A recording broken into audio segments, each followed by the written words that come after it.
ലോകകപ്പ് യോഗ്യതാ മത്സരത്തിന്റെ ഇടവേളയ്ക്ക് ശേഷം വീണ്ടും ISL മത്സരങ്ങൾക്ക് വേണ്ടിയുള്ള ഒരുക്കങ്ങളിലാണ് ക്ലബ്ബുകളെല്ലാം. മാർച്ച് 30ഓടെയാണ് മത്സരങ്ങൾ പുനരാരംഭിക്കുന്നത്. അന്ന് തന്നെയാണ് കേരള ബ്ലാസ്റ്റേഴ്സിന്റെയും മത്സരം.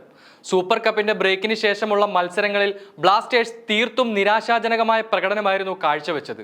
സീസണിന്റെ ആദ്യ പകുതി അവസാനിക്കുമ്പോൾ ടേബിൾ ടോപ്പേഴ്സായിരുന്ന ബ്ലാസ്റ്റേഴ്സ് നിലവിൽ 5ാം സ്ഥാനത്താണ് നിലനിൽക്കുന്നത്.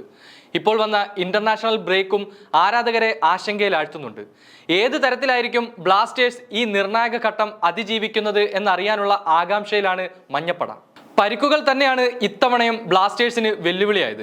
നിരവധി കീ പ്ലെയേഴ്സിനെ നഷ്ടപ്പെട്ട ബ്ലാസ്റ്റേഴ്സ് പല വിധത്തിലുള്ള ഏറ്റക്കുറച്ചിലുകളിലൂടെയാണ് ഇപ്പോൾ മുന്നോട്ട് പോകുന്നത്. മറ്റുള്ള സീസണുകൾ മുൻനിർത്തി പരിശോധിക്കുകയാണെങ്കിൽ ഈ സീസൺ ആരംഭിക്കുന്നതിന് മുൻപേ തന്നെ കളിക്കാർക്ക് പരിക്കേൽക്കാൻ തുടങ്ങിയിരുന്നു. ഓസ്ട്രേലിയൻ താരം ജോഷുവ സൊട്ടീരിയോ പരിക്കിനെ തുടർന്ന് പ്രീ സീസണ് മുമ്പേ തന്നെ ടീം വിട്ടതാണ്. ഇതുവരെ ടീമിൽ തിരിച്ചെത്താൻ സാധിച്ചിട്ടില്ല. കരാർ ഒപ്പുവെച്ചു എന്നതല്ലാതെ കേരള ബ്ലാസ്റ്റേഴ്സ് ജേഴ്സി അണിയാൻ ഈ ഓസീസ് താരത്തിന് ഇതുവരെയും കഴിഞ്ഞിട്ടില്ല എന്നതും സങ്കടകരമായ കാര്യമാണ്. അതുപോലെ ഉറുഗ്വൻ പ്ലേമേക്കറായ അഡ്രിയാൻ ലൂണയും പരിക്കേറ്റു പുറത്താണ്. 2023-24 സീസണിൽ ISLലെ ആദ്യ 9 മത്സരങ്ങളിൽ മാത്രമാണ് അഡ്രിയാൻ ലൂണ മഞ്ഞക്കുപ്പായം അണിഞ്ഞത്. എന്നാൽ ഉറുഗ്വൻ പ്ലേമേക്കർ ടീമിലേക്ക് മടങ്ങിയെത്തി എന്നത് ആരാധകർക്ക് ചെറിയ രീതിയിലുള്ള ആശ്വാസമല്ല നൽകിയിരിക്കുന്നത്. ഇതിനോടകം തന്നെ പരിശീലകൻ ഇവാൻ വുക്കോമനോവിച്ച് താരത്തിന്റെ മടങ്ങിവരവ് വ്യക്തമാക്കിയിരുന്നു. പക്ഷേ പ്ലേ ഓഫ് എലിമിനേറ്റർ സ്ഥാനത്തിനായുള്ള കേരള ബ്ലാസ്റ്റേഴ്സിന്റെ ശേഷിക്കുന്ന മത്സരങ്ങൾക്ക് താരം ഉണ്ടായേക്കില്ല. എന്നാൽ പ്ലേ ഓഫിൽ കേരള ബ്ലാസ്റ്റേഴ്സ് സംഘത്തിൽ ഈ 31കാരൻ ഉണ്ടാകുമെന്നാണ് ഇപ്പോൾ ലഭിക്കുന്ന സൂചന. കഴിഞ്ഞ ദിവസങ്ങളിൽ താരം പരിശീലനം നടത്തുന്ന വീഡിയോ ബ്ലാസ്റ്റേഴ്സ് പങ്കുവച്ചിരുന്നു. ഏറെക്കുറെ പരിക്കിൽ നിന്നും ലൂണ മുക്തമായി എന്നതും ആശ്വാസം തരുന്ന വാർത്തയാണ്. അഡ്രിയാൻ ലൂണയുടെ സാന്നിധ്യത്തിൽ 9 മത്സരങ്ങളാണ് ഈ സീസൺ ISLൽ കേരള ബ്ലാസ്റ്റേഴ്സ് കളിച്ചത്.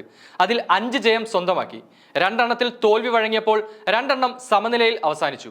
അതേസമയം ലൂണ ഇല്ലാതെ കളിച്ച 9 മത്സരങ്ങളിൽ 5 തോൽവിയാണ് കൊച്ചി ക്ലബ്ബ് വഴങ്ങിയത്.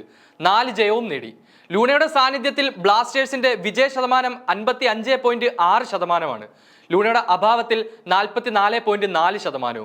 ഇത് തന്നെയാണ് ലൂണ തിരിച്ചെത്തുന്നത് ക്ലബിന്റെ ആരാധകർ കാത്തിരിക്കാൻ കാരണം. FC ഗോവയ്ക്കെതിരായ എവേ പോരാട്ടത്തിലാണ് അഡ്രിയാൻ ലൂണ അവസാനമായി കേരള ബ്ലാസ്റ്റേഴ്സ് ജേഴ്സി അണിഞ്ഞത്. 2023 ഡിസംബർ 3-നായിരുന്നു കേരള ബ്ലാസ്റ്റേഴ്സ് 1-0 പരാജയപ്പെട്ട ആ എവേ പോരാട്ടം. പിന്നീട് ഇതുവരെ ഉറുഗ്വൻ താരം മഞ്ഞ ജേഴ്സിയിൽ കളത്തിൽ എത്തിയിട്ടില്ല.